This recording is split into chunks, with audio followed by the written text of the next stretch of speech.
Now we're going to want to put a thermodynamic imprint on this examination of mixing. And that means then that we're going to want to look at the question of whether mixing happens by starting with the Gibbs free energy equation, because that's the equation we always use when we want to know whether something has happened.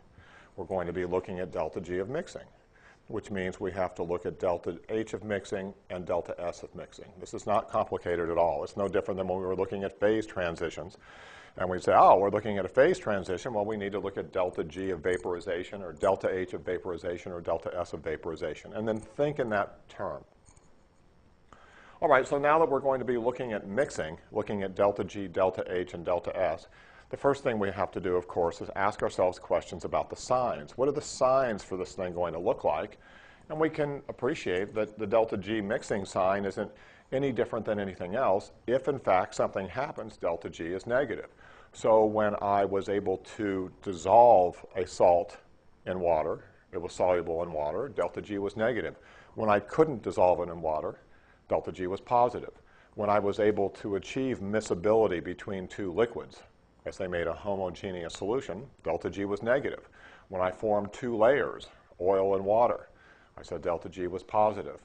If I can't dissolve gases in water, delta G is positive. If I can dissolve them, delta G is negative. So that argument there about what delta G is, positive or negative, does it happen, does it not, is going to hold true for mixing as well. Let's talk about delta H and delta S and what they are. Remember, the delta H and delta S, which contribute to delta G, can form four possible combinations with each other. Positive and positive, positive and negative, negative and negative, and negative and positive. So it's no different than anything else that we've looked at.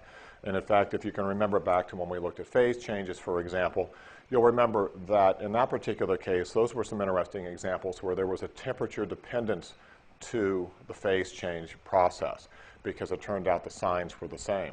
We're going to see something similar happening here in just a minute. And if you want to get a sense about that, just think about the idea of dissolving salt in water. Everybody dissolves salt in water. And they also always have this experience I'm going to tell you about. When you dissolve salt in water, if it sits on the stove at room temperature, you notice that there's a lot of salt sitting on the bottom of the container.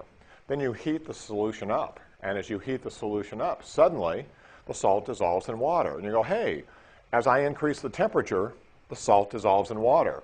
It goes from not happening to happening. Oh, that's a temperature-dependent phenomenon. So you see that even with delta S of mixing and delta H of mixing, you have the same kinds of arguments that you can make about whether something happens that you did when you were looking at phase changes.